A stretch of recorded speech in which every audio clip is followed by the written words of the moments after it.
정답 57번. 우리가 네 번째 계명. 오늘 우리 제4계명에 대해서 우리가 살펴볼 텐데요. 지난주에 살펴보았듯이 4계명은 안식일을 거룩하게 지키라.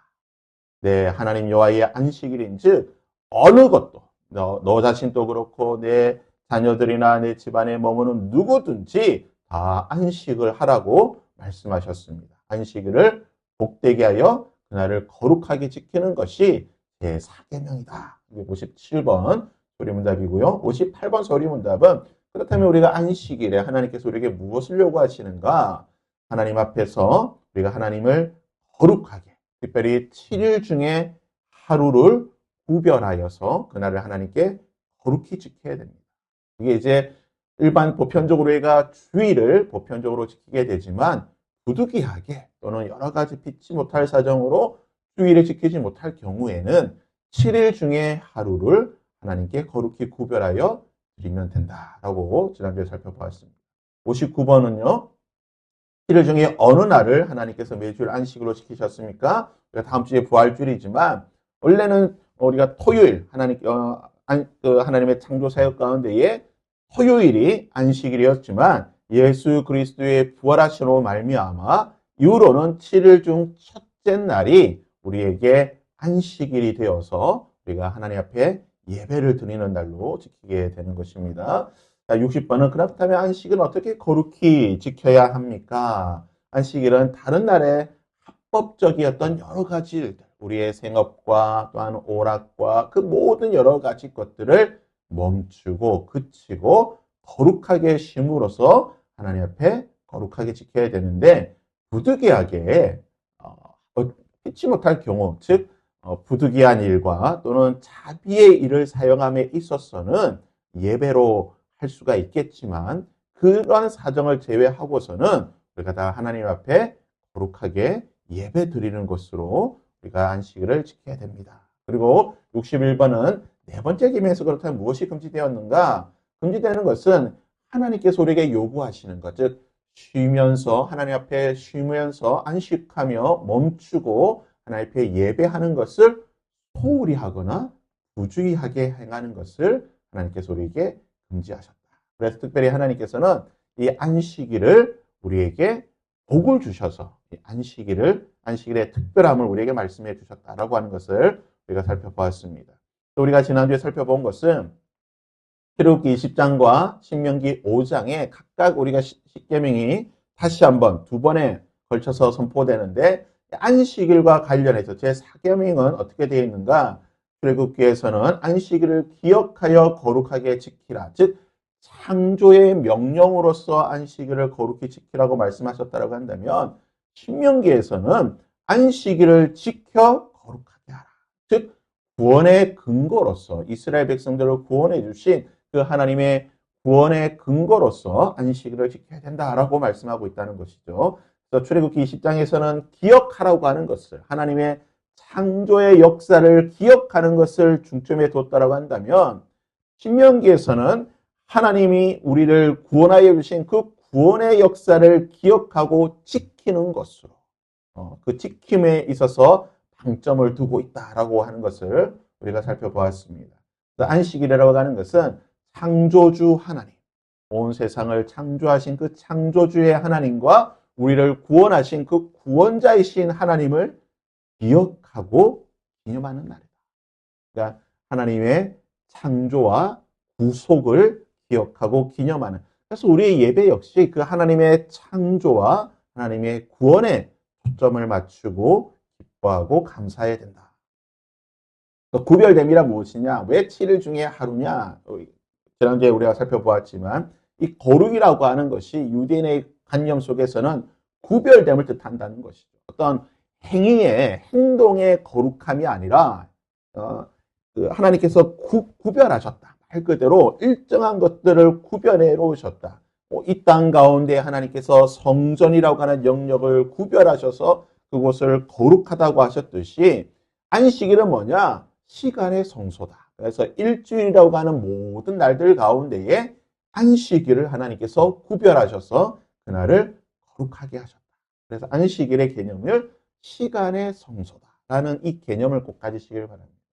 우리가 주일에 성소에 들어가듯이 주일이라고 하는 하나님의 시간의 성소에 우리가 들어와서 하나님의 성전에서 예배하는 그것이 바로 안식일이다라고 지난주에 말씀을 드렸습니다. 안식일은 우리의 공급자 되신 하나님. 내가 나의 생업을 잠시 멈추었을 때에 좀 손해가 있지 않을까 여러 가지 불안하기도 하고 걱정이 되겠지만 그러한 것들을 뛰어넘어 그런 것들을 내려놓고 나의 공급자 되시는 하나님을 바라보면서 내가 이것을 하지 않더라도 하나님께서 나를 책임져 주시고 나의 생업을 책임져 주실 것이다. 나의 일상을 멈춘다 할지라도 하나님께서 책임져 주신다. 하나님이 나의 공급자이시다라고 하는 믿음의 고백이 바로 안식일을 지키는 것이다라고 말씀을 드렸습니다.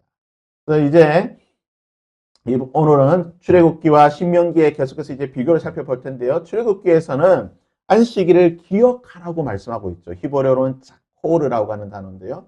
하지만 신명기에서는 이제 지켜라, 샤모르, 샤마르라고 하는 단어로 표현하고 있습니다. 그래서 조금 다른, 똑같긴 하지만 조금은 다른 그런 미묘한 차이점이 있다고 말씀드렸죠. 출애굽기는 기억에 초점을 맞춘다고 한다면 신명기는 지켜낸다는 사실에 초점을 맞추고 있습니다. 이 지킨다고 하는 것은 하나님께서 아담에게 말씀하실 때에 너는 땅을 경작하며 에덴 동산을 지키라고 하실 때 그 단어예요. 즉 하나님께서 창조하신 것들을 지켜. 하나님이 시간들을 창조하시고 6일 동안 힘써 일하시고 마지막 7일째 안식하셨던 것처럼 이 시간을 하나님께서 지키셨던 것처럼 우리 또 이 안식일이라고 하는 시간을 지켜야 된다는 것입니다. 그래서 즉 안식일이라고 하는 것은 가만히 있는 것이 아니라 지켜내는 우리의 어떤 뭐라고 할까요? 어떤 행동이라고 할까요? 지켜내는 그러한 것들이라고 말씀드릴 수가 있는데요. 세상의 분주함과 세속적인 가치관으로부터 우리가 적극적으로 이 안식일을 지켜내야 한다는 겁니다. 그래서 안식일은 이 그림에서 우리가 볼 수 있듯이 이 안식이라고 하는 것은 우리가 지켜내야 됩니다. 그래서 이 세상은 어떻게 해서든 마귀는 이 하나님의 것들을 자꾸 공격하고 빼앗고 파괴하는 것이 마귀의 일이잖아요. 성경에 말하기를 마귀는 빼앗고 죽이고 훔치는 것이 마귀의 일이라고 했잖아요. 하나님의 안식일, 하나님이 우리에게 주신 지키라고 하신 안식일을 마귀는 어떻게 해서든 이걸 빼앗고 싶어 하는 거예요. 이 안식일의 어떤 중요함, 거룩함을 마귀는 어떻게 해서든 빼앗으려고 하다 보니까 여러 가지 것들을 우리에게 공격하게 됩니다. 근데 이것은 어떻게 보면 단순히 어떤 뭐라고 할까요? 그런 어떤 제도뿐만 아니라 이 사탄은 모든 수단과 방법을 가리지 않고 이것을 다 한다는 거예요. 때로는 우리의 마음을 통해서 안식일을 지키지 못하게 한다든지 또는 여러 가지 제도를 통해서 그래서 요즘은 안 그렇지만 제가 학교 다닐 때만 하더라도 고등학교 때 제가 다녔던 학교는 이제 사립 고등학교라서요. 제가 뭐 공부를 잘하지는 않았지만 어떻게 이렇게 사립 고등학교를 갔는데요. 거기는 고3들은 무조건 다 학교를 가야 되는 거예요. 주일에도.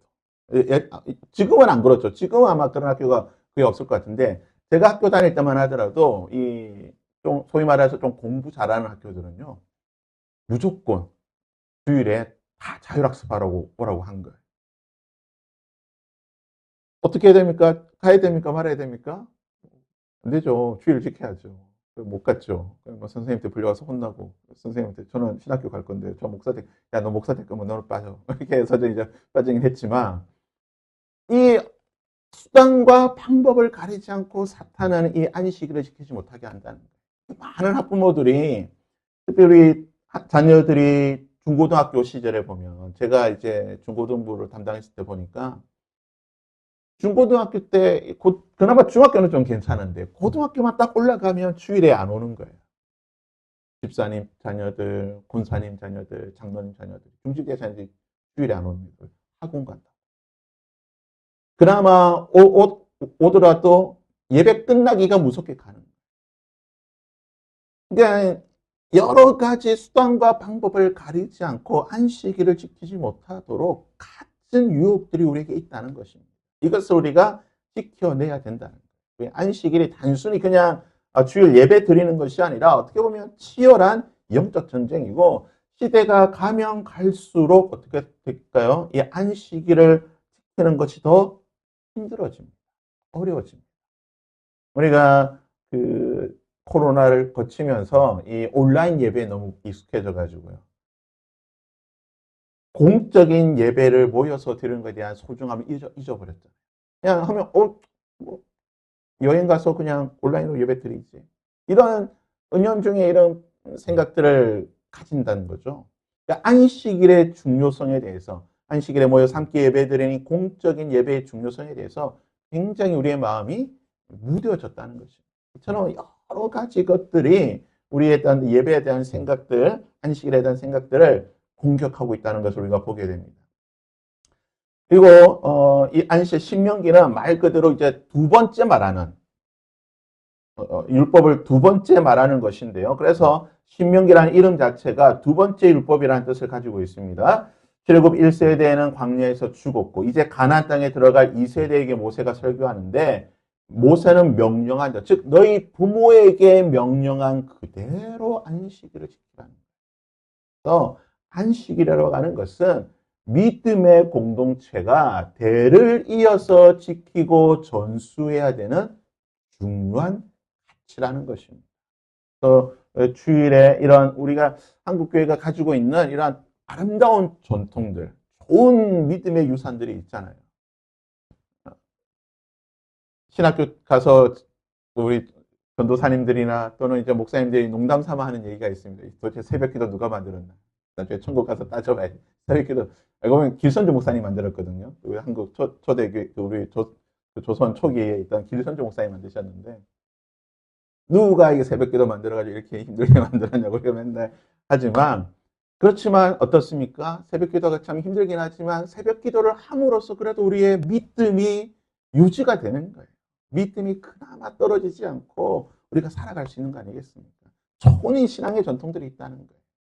저는 참 개인적으로 놀라운 사실이 우리 한국에서는 조금 이제 그런 뭐라 그럴까 오순절, 순복음이라든지 이런 오순절 계열이 조금 약간 좀 열성적인 뜨겁게 기도하고 방언하고 찬양하는 이런 우리가 생각들을 많이 가지잖아요. 오순절에 대해서. 그래서 뭐 오살리기도 한가 막 뜨겁게 박수치고 찬양하고 이런 생각을 하게 되는데 놀라운 사실은요. 미국에 있는 오순절교회는요. 굉장히 정중합니다. 물론 그들이 찬양하고 기도하고 예배할 때는 굉장히 뜨거운데 이 미국의 오순절 교회들은요. 주일날 예배 올 때 모습 제가 이게 여러 영상들을 보니까 다 정장을 입고 남자, 어른이든 아이든 모든 사람이 다 남자는 정장, 넥타이를 메고 여자들은 치마 입고 굉장히 그들이 하나님 앞에 나올 때는 그들이 가지고 있는 옷 중에 제일 좋은 최고의 예의를 갖춘 옷을 입고 나오는 그런 전통이 있더라고요. 그러니까 이런 좋은 믿음의 전통들이 있잖아요. 근데 시대가 가면 갈수록 이 전통에 대해서 조금 공격하고 뭐 그런 거 지키냐 불필요하다라고 우리가 막 폄하하게 되는데 우리가 그런 것들 참 경계를 해야 됩니다. 우리의 믿음의 선배들이 줬던 좋은 신앙의 전통, 새벽기도, 금요기도회, 수요 예배, 얼마나 좋은 구역 예배, 너무나 좋은 전통인데 이게 다 없어진 게 너무 안타까워요. 그 피어 월십이라고 지금 우리 한국교회에서 제일 유명한 찬양팀이 피어 월십하고 예람 월십하고 그 다음에 뭐 기프티드하고 이게 한 세네 팀이 있는데 이 피어 월십이 이제 4월 달에 보니까 이제 앨범 레코딩 집회를 하는데 주제가 레거시예요. 왜 레거시라고 정내고 보니까 한국 교회가 가지고 있던 믿음의 유산들 우리가 그것을 이어받자. 우리 부모 세대, 우리 할아버지 세대가 가지고 있던 그 신앙의 유산들, 새벽기도, 철야기도, 산기도 이런 믿음의 유산들 다 우리가 놓쳐버리고 잃어버렸는데 다시 회복해야 돼. 다시 가져야 된다. 저도 산기도 해본 지가 진짜 언젠지 모르겠어요. 저 신학교 다닐 때는 산기도 했었는데 신학교 졸업하고 나니까 산기도 안 해지더라고요. 산기도 저도 안 한 지 벌써 수십 년 된 것 같은데 이 어느 순간 이 신앙의 유산들 다 잊어버렸다. 주일도 마찬가지예요. 주일 성수를 이 좋은 신앙의 유산들을 우리가 지켜야 된다는 겁니다. 내가 명령한 대로, 내 부모에게 명령한 그대로 너희 자녀 세대들 대대손손 이 신앙의 유산을 잘 지켜야 된다는 겁니다. 그래서 신명기는요 언약의 계승입니다. 자녀의 세대, 그 자녀 세대에 이어서 하나님의 율법의 계승이 되어야 된다는 것입니다. 그래서 신명기 5장 15절에서 신명기에서 말하고 있는 안식일은 너는 기억하라 애굽 땅에서 종되었을 때에 내 하나님 여호와가 너를 거기서 인도하였다. 종살이 하였을 때 너희들에게 안식이 있었느냐는 거예요. 너희들이 종살이 할 때 매일같이 바로 밑에서 피라미드 만들고 스핑크스 만들고 람세스 도시 만들고 맨날 그렇게 수고하잖아. 너희들 힘이 없었잖아. 하지만 이제 출애굽해서 여호와의 백성이 되니까 어떠냐? 광야긴 하지만 그 가운데 안식일. 이제 앞으로 가나안 땅에 들어갔을 때 안식일. 이걸 지키라는 거예요. 이걸 기억하라는 거예요. 그래서 신명기에서는 이 안식일을 지키는 것이 뭡니까? 하나님이 우리에게 주신 그 자유, 그 신앙의 자유, 믿음의 자유, 우리의 삶의 자유를 기억하고 선포하는 어떻게 보면 참 위대한 구속사적인 행위다라고 말할 수가 있습니다. 안식일은요, 자유의 선포예요. 믿는 자들은 자유함이 있는 겁니다. 우리는 안식일에 얼마나 자유합니까? 세상 사람들 돈 번다고 일주일 내내 고생하지만 우리는 자유하지 않습니까? 돈에 자유하니까 뭐 하루 못 벌어라도 하나님께서 책임져 주신다는 믿음이 있으니까 자유하는 거 아니겠습니까? 믿음의 자유를 가지고 우리가 하나님 앞에 나올 수가 있다는 것입니다. 신명기와 출애굽기의 안식일 비교를 쭉 보시면 이제 다시 말씀드리면 출애굽기는 기억하라고 하는 것, 신명기에는 지키라고 하는 것, 그리고 출애굽기는 하나님의 창조의 사역에 대해서 하지만 신명기에서는 하나님의 구속 사역에 대해서 강조를 하고 있다. 엿새 동안 힘써 일하라. 엿새 동안의 의미가 무엇인가? 그러면 엿새 동안 내 모든 일을 행해야 된다. 그러니까 여러분 안식일을 지키기 위한 전제 조건이 있습니다. 하나님이 우리에게 안식일을 주실 때에는 전제 조건이 있어요. 뭡니까? 6일 동안은 힘써 일해야 됩니다. 죽을 듯이 일해야 된다는 거예요. 6일 동안 그냥 백수처럼 그냥 놀고 그냥 쉬었다가 또 주일에 쉬는 것이 아니라 6일은 정말 열심히 힘써 일하는 거예요. 우리 하나님께서도 6일은 힘써 일하시고 7일에 안식하셨기 때문에 6일은 힘써 일하라는 겁니다. 그래서 히브리 언어를 보시면 멜리카라고 하는 일한다라고 하는 이 단어를 보시게 되면요. 이것은 뭐냐? 주로 어떤 목적을 가지고 하는 일을 말하는 거예요. 그냥 무의미하게 이렇게 왔다 갔다 산보 나가는 이게 마실 나가는 게 하는 게 아니라 무언가를 목적을 가진데 무슨 목적이냐? 나의 생계를 위해, 먹고 살기 위해, 나의 어떤 재산상의 이익을 위해 어떤 그런 목적을 가지고 하는 일을 말하는 겁니다. 이 일을 힘써 하라는 거예요. 우리 예수 믿는 사람은요, 힘써 일해야 됩니다. 기독교가 들어가는 나라들은 대부분 어떻습니까? 다 잘 삽니다. 복음화가 된 나라들은요, 대부분 잘 삽니다. 왜요? 힘써 일해야 되니까. 힘써 일해야 돼요. 하지만 불교는 어떻습니까? 아이고, 이번 생은 글렀어. 이번 생은 대충 살자. 다음 생에 내가 좀 잘 하자. 다음 생에 내가 부자로 태우면 되니까 이번 생은 그냥 막 대충 살다 죽을래. 이게 불교권이라든지 이런 또는 힌두권, 이 윤회를 말하는 나라들은요, 이 일을 안 하죠. 그냥 이번 생은 그냥 그런 대로 살다가 그냥 죽고 다음에 살면 되니까. 아니 우리는 힘써 일해야 됩니다. 여러분 안식일을 지키기 위해서 전제 조건입니다. 힘써 일하셔야 됩니다. 목사는 목사의 일로 힘써 일하셔야 되는 거고, 가정주부는 가정주부대로, 학생은 학생대로, 직장인은 직장인대로 자기에게 주어진 일을 힘써 일해야 된다는 것입니다. 그래서 성경 말하기를 6일간 치열하게 힘써 일하는데 놀라운 사실은요, 이 일하다라고 하는 히브리어 단어가 타보드라고 하는 단어인데 이 어근이 아바드라는 단어입니다. 근데 이 아바드는 일한다라는 뜻도 있지만 예배한다는 뜻도 있어요. 하나님을 섬긴다고 할 때 이 아바드라는 단어를 쓰게 된다는 거예요. 그래서 우리가 6일 동안에 힘써 일하는 것이 뭡니까? 그것이 곧 삶의 예배라는 겁니다.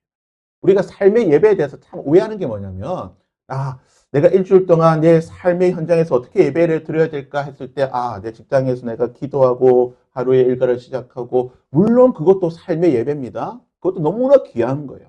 내가 일하면서 기도하고 찬양하는 건 너무나 귀한 일입니다. 그것도 삶의 예배라고 할 수가 있습니다. 하지만 원어적으로 보면 이 지금 창세기에 나와 있는 이 원어적으로 보게 되면 내가 하나님께서 나에게 주신 그 일을 나의 삶의 현장에서 힘써 일하는 게 뭐라고요? 그게 예배라는 거예요. 그러니까 이게 나중에 베드로 사도가 뭐라고 말합니까? 너희들은 왕 같은 제사장. 우리가 우리의 삶의 현장에서 힘써 일할 때에 그것이 곧 내가 제사장의 사명을 감당하는 겁니다. 너희는 왕 같은 제사장, 우리 만민 제사장이라고 하잖아요. 목사도 제사장이고 여러분도 제사장입니다.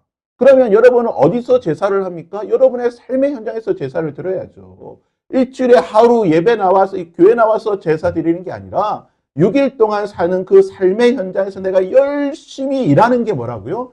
예배라는 겁니다. 그래서 여러분 일하는 것도 예배하는 마음으로 하셔야 되는 거예요. 내가 하는 그 일이 정말 내가 하나님을 예배한다는 마음.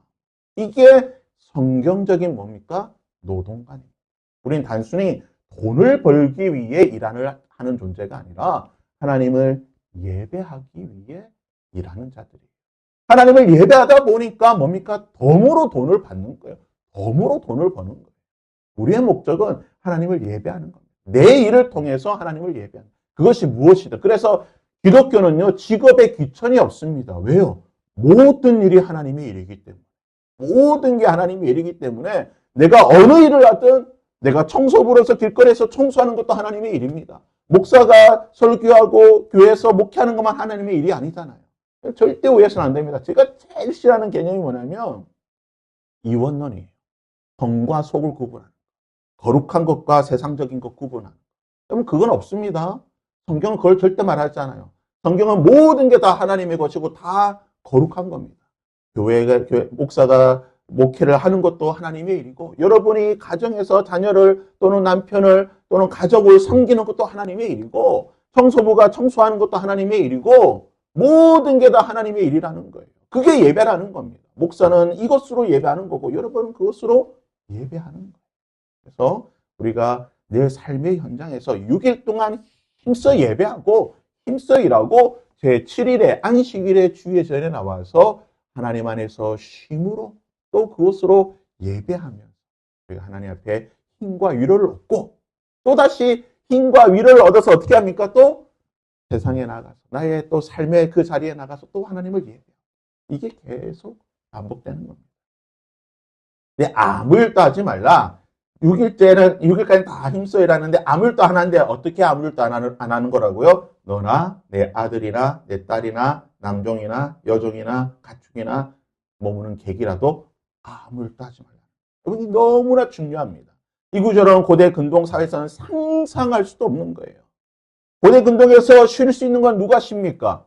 주인만 쉽니다. 왕만 쉴 수 있습니다. 노예는 무조건 일해야 되는 거예요. 여러분 노예한테 누가 너 수고했으니까 오늘 내일 쉬어 이렇게 한 사람 없어요.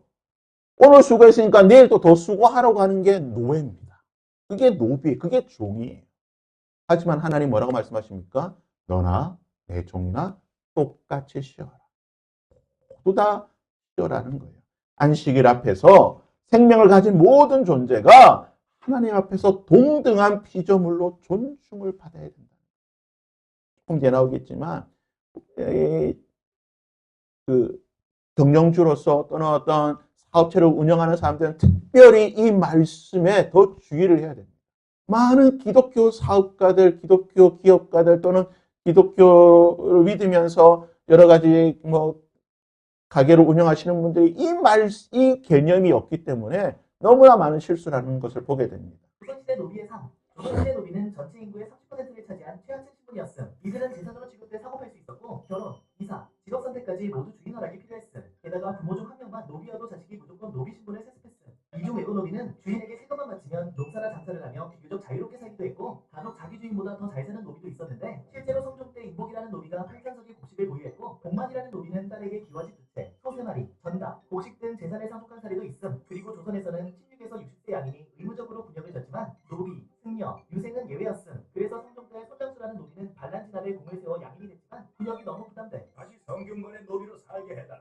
보상서 있고 성종이 이를 허락함. 이런 예외를 제외. 보시다시피 조선시대 노비의 삶이라는 게 얼마나 힘듭니까? 그렇죠? 자유가 없는 거예요. 노비가 무슨 자유가 있습니까? 그냥 하라면 하라는 대로 그냥 이리 가라면 저리 가고 이렇게 하는 게 노비의 삶이라는 거예요. 쉼이 없는 게 노비의 삶이지만 하나님은 그런 노비들, 그런 노예들도 주인과 동등하게 영상 하나 잠시 더 볼까요? 사람은 누구일까요? 5위 퇴계 이황 노비 367명. 조선 최고의 학자가 노비 367명의 주인이었습니다. 1,000원짜리 지폐 속 그분 맞습니다. 4위 이맹현 홍문관 부재학 노비 758명. 상속문서가 남아있어서 정확한 숫자가 확인됩니다. 한 사람이 758명의 인생을 소유한 겁니다. 3위 홍길민 세종시대 노비 1,000명 이상. 세종 때 기록된 대표적인 노비 대부호입니다. 2위 광평대군 세종의 아들 가문의 노비가 1만 명에 달했습니다. 세종의 다섯째 아들로 어마어마한 재산을 물려받았습니다. 20살에 요절했는데도 손자대까지 1만 명이 상속됐어요. 1위 영흥대군 세종의 막내 아들 노비 1만 명 이상. 조선 역사상 가장 많은 노비를 소유한 인물입니다. 1만 명이면 작은 도시 하나의 인구와 맞먹습니다. 1위와 2위가 모두 세종의 아들입니다. 이 조선시대 한 사람이 노비 10,000명을 가지고 있었습니다. 엄청나죠. 한 도시를 가지고, 이 일직동의 인구가 다 노비라는 거예요. 일직동 인구가. 그런데요, 오늘날 그 어떤 제가 한 방송을 보니까 직장인이 자기를 이렇게 표현하더라고요. 저는 현대판 노예입니다. 사장의 말을 들어야지만 먹고 살 수 있는 현대판 노예입니다라고 하는 자조적인 표현을 본 적이 있는데요. 오늘날 이 사업을 경영하는 사람들이 어떻게 보면 조금은 다르긴 하겠지만 어쨌거나 어떤 주인의 입장에서 우리를 노예를 부리듯이 이런 경우들이 있다는 거죠. 그럴 경우에 정말 하나님의 말씀을 경외함으로 정말 하나님의 말씀대로 지킬 것 제대로 지켜가면서 해야 됩니다. 최소한 법에서 정하는 우리나라 법에서 정해놓은 규정대로라도 해줘야 돼요. 이거 안 지키는 사업장도 얼마나 많습니까?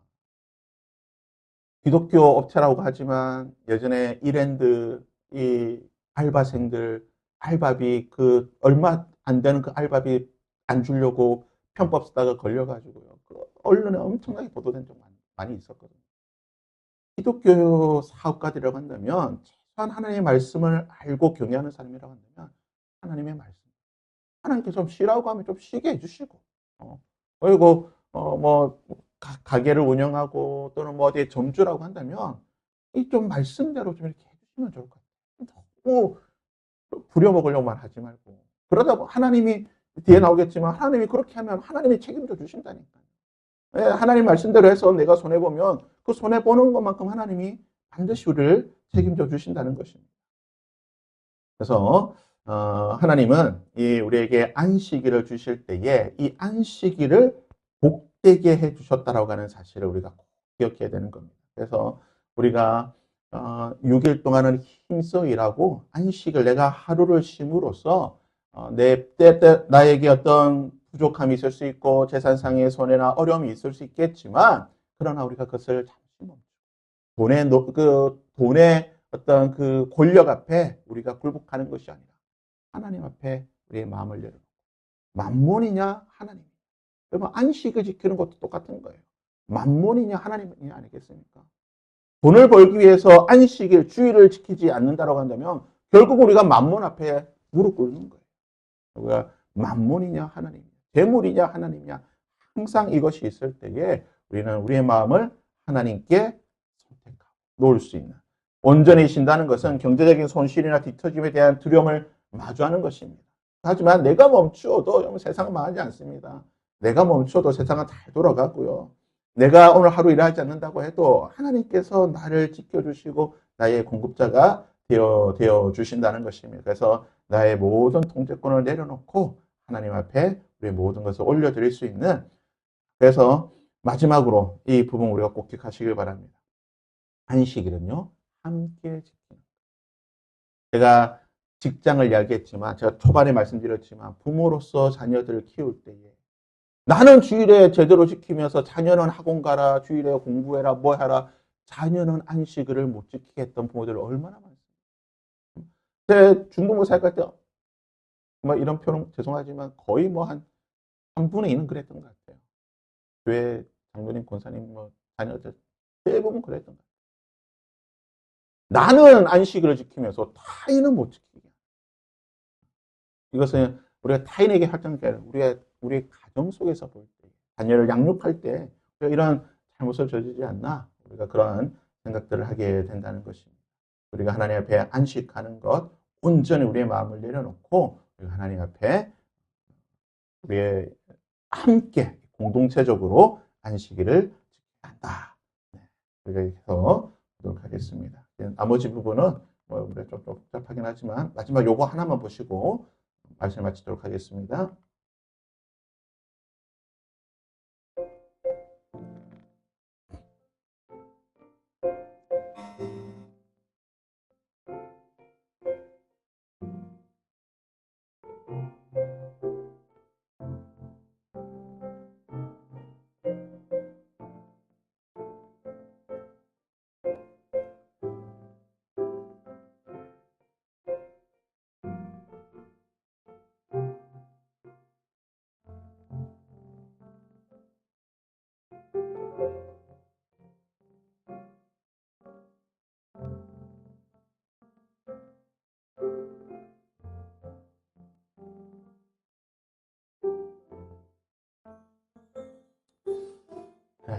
뭐 영상에 나왔지만 안식일 주일을 지키기 위해서 대통령 선서식도 하루를 연기한 이 미국의 장본을 보았지만 저는 그거를 여러분에게 그렇게 하라고 말씀드리는 게 아닙니다.